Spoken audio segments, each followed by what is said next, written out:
ओम शांति। 12 जुलाई 1972 बाबा के अव्यक्त मधुर महावाक्य। मुरली का टाइटल है मर्जीवापन की स्मृति से गृहस्थी व प्रवृत्ति की विस्मृति।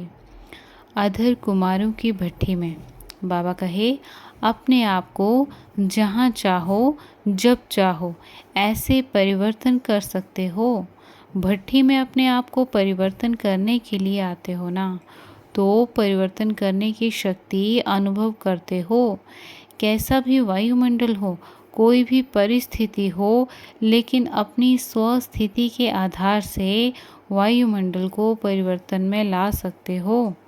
वायुमंडल के प्रभाव में आने वाली आत्माएं हो या वायुमंडल को सतो प्रधान बनाने वाली आत्माएं हो, अपने को क्या समझते हो, इतना अनुभव करते हो कि अभी कोई भी वायुमंडल हमें अपनी तरफ आकर्षित नहीं कर सकता। जो समझते हैं कि भट्ठी में आने के बाद इतनी हिम्मत व शक्ति अपने में जमा की है, जो कहीं भी किसी स्थान पर जाते जमा की हुई शक्तियों के आधार से वायुमंडल व परिस्थिति मुझ मास्टर सर्वशक्तिवान को हिला नहीं सकती है। अपनी स्थिति को एक रस व अचल अटल बना सकते हैं, वह हाथ उठाएं। यह बात तो स्पष्ट है ही कि दिन प्रतिदिन परिस्थितियां अति तमोप्रधान बननी हैं। परिस्थितियां अथवा वायुमंडल अभी सतोप्रधान बनने वाला नहीं है। अति तमोप्रधान के बाद ही फिर सतोप्रधान बनने वाला है। तो दिन प्रतिदिन वायुमंडल बिगड़ने वाला है, ना कि सुधरने वाला। तो जैसे कमल पुष्प कीचड़ में रहते हुए न्यारा रहता है, वैसे अति तमोप्रधान तमोगुणी वायुमंडल में होते हुए भी अपनी स्थिति सदा सतोप्रधान रहे, इतनी हिम्मत समझकर हाथ उठाया ना। फिर ऐसे तो नहीं कहेंगे कि यह बात ऐसे हुई इसलिए अवस्था नीचे ऊपर हुई। चाहे प्रकृति द्वारा, चाहे लौकिक संबंध द्वारा, चाहे दैवी परिवार द्वारा कोई भी परीक्षा आए व कोई भी परिस्थिति सामने आए, उसमें भी अपने आप को अचल अटल बना सकेंगे ना। इतनी हिम्मत समझते हो ना। परीक्षाएं बहुत आनी हैं, पेपर तो होने ही हैं। जैसे जैसे अंतिम फाइनल रिजल्ट का समय समीप आ रहा है, वैसे समय प्रति समय प्रैक्टिकल पेपर स्वतः ही होते रहते हैं।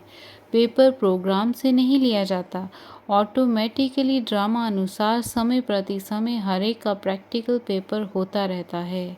तो पेपर में पास होने की हिम्मत अपने में समझते हो, घबराने वाले तो नहीं हो ना। अंगद के मुआफिक ज़रा भी अपनी बुद्धियों को हिलाने वाले नहीं हो।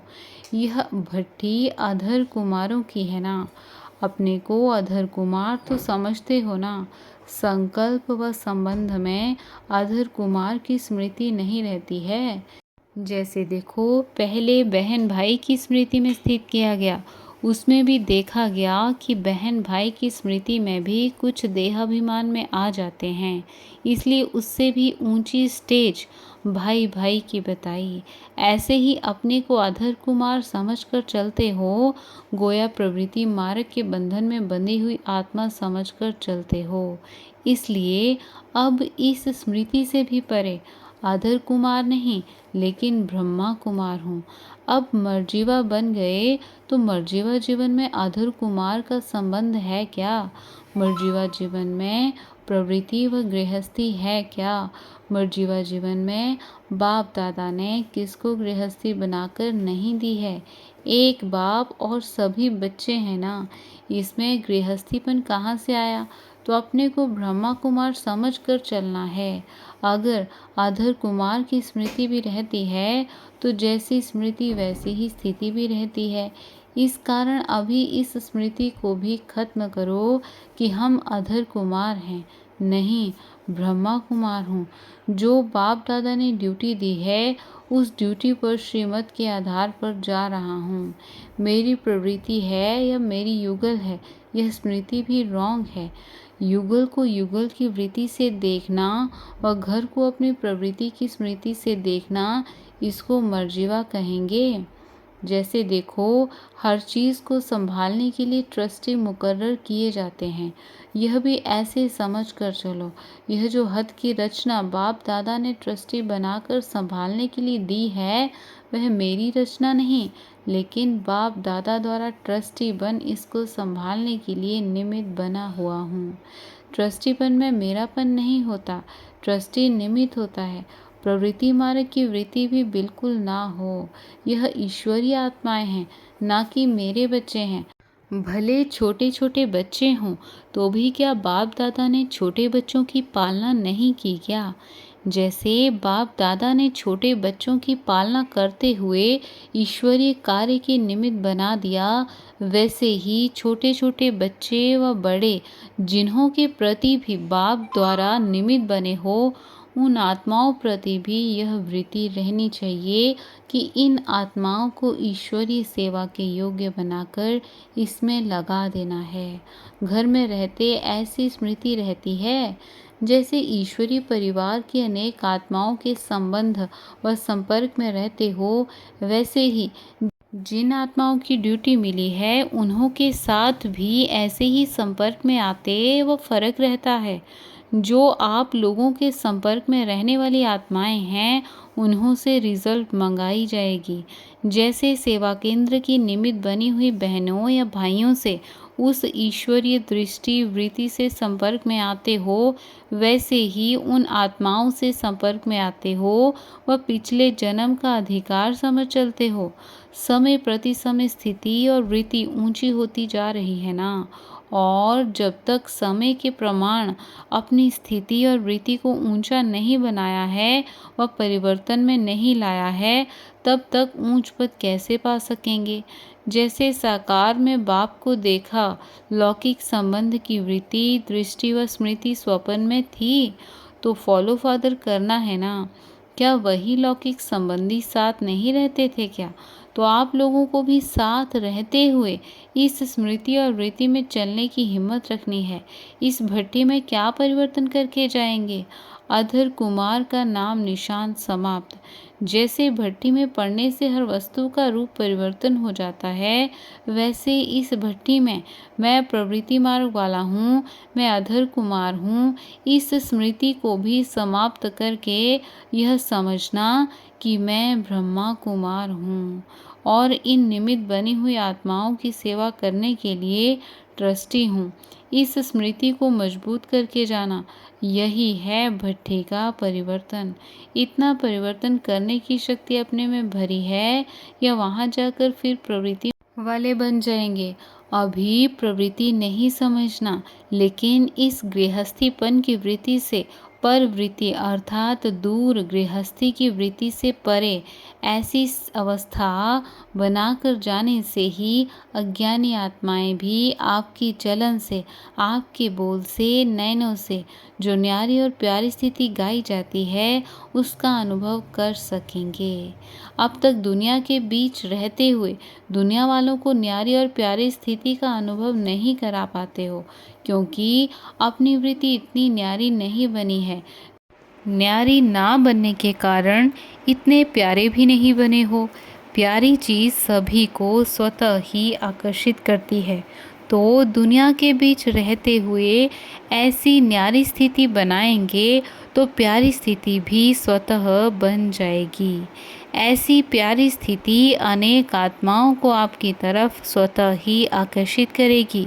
अभी भी मेहनत करनी पड़ती है ना, क्योंकि अभी तक जो न्यारी और प्यारी स्थिति होनी चाहिए वह प्रत्यक्ष रूप में नहीं है।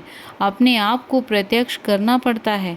अगर प्रत्यक्ष रूप में हो तो प्रत्यक्ष करने की मेहनत नहीं करनी पड़े, तो अब उस श्रेष्ठ स्थिति को कर्म में प्रत्यक्ष रूप में लाओ। अब तक गुप्त है, दुनिया के बीच अलौकिक दिखाई देते हो। कोई भी दूर से आप लोगों को देखते अलौकिकता अनुभव करते हैं कि साधारण समझते हैं। प्रैक्टिकल जीवन का इतना प्रभाव है जो कोई भी देख कर समझे कि यह कोई विशेष आत्माएं हैं। जैसे स्थूल ड्रेस को देख कर समझ लेते हैं कि यह हम लोगों से कोई न्यारे हैं, वैसे ही यह सूरत व अव्यक्त मूरत न्यारापन दिखाए तब प्रभाव निकलेगा। चलते फिरते ऐसी श्रेष्ठ स्थिति हो, ऐसी श्रेष्ठ स्मृति और वृत्ति हो जो चारों ओर की वृत्तियों को अपनी तरफ आकर्षित करे। जैसे कोई आकर्षण की चीज़ आसपास वालों को अपनी तरफ आकर्षित करती है ना, सभी का अटेंशन जाता है, वैसे यह रूहानियत व अलौकिकता आसपास वालों की वृत्तियों को अपनी तरफ आकर्षित नहीं कर सकती है। क्या यह स्टेज अंत में आनी है? साधारण रीति भी कोई रॉयल फैमिली के बच्चे होते हैं तो उनकी एक्टिविटी से, उन्हों के बोल से ना परिचित होते हुए भी जान लेते हैं कि यह कोई रॉयल फैमिली की आत्माएं हैं। तो क्या अलौकिक वृत्ति में स्थित रहने वाली श्रेष्ठ आत्माओं का दूर से इतना प्रभाव नहीं पड़ सकता है? क्या मुश्किल है? जो सहज बात होती है वह करने में देरी लगती है क्या? बाबा कहे, ऐसे समझें कि भट्टी से इतने सभी अलौकिक शक्तिशाली मास्टर ज्ञान सूर्य बनकर जब चारों ओर जाएंगे तो जैसे सूर्य छिप नहीं सकता, वैसे मास्टर ज्ञान सूर्य का प्रकाश व प्रभाव चारों ओर फैलने से यहाँ तक भी प्रैक्टिकल सबूत आएगा। सबूत कौन सा? कम से कम जो आप द्वारा प्रभावित हुई आत्माएं हों, उन्हों का समाचार तो आए। स्वयं ना आवें लेकिन समाचार तो आए। हर एक तरफ जाकर प्रभाव डाले तो कितने समाचार के पत्र आएंगे। ऐसा सबूत देंगे। वह जैसे भट्टी करके जाते हैं, कुछ समय प्रभावशाली रहते, फिर प्रभाव में आ जाते हैं। बाप तो सदैव उम्मीदवार ही रहते हैं। अब रिजल्ट देखेंगे कि कहाँ तक अविनाशी रिजल्ट चलती है और कहाँ तक अटल अचल रहते हैं। वरदान भूमि में वरदानों की प्राप्ति जो की है, उन प्राप्त हुए वरदानों से अब वरदाता मूर्त बनकर निकलना है। कोई भी आत्मा संबंध व संपर्क में आए तो महादानी और महावरदानी की स्मृति में रहते हुए हर आत्मा को कुछ न कुछ प्राप्ति ज़रूर करानी है। कोई भी आत्मा खाली हाथ नहीं जानी चाहिए। आप तो महादानी हो ना, वे उस दान को संभालते हैं या नहीं वह उनकी तकदीर हुई। आप तो महादानी बन अपना कर्तव्य करते रहो, उसी कल्याणकारी वृत्ति और दृष्टि से। विश्व कल्याणकारी हूँ, महादानी हूँ, वरदानी हूँ, इसी पावरफुल वृत्ति में रहने से आत्माओं को परिवर्तन कर सकेंगे। अभी अपनी वृत्ति को पावरफुल बनाओ। अच्छा, ओम शांति।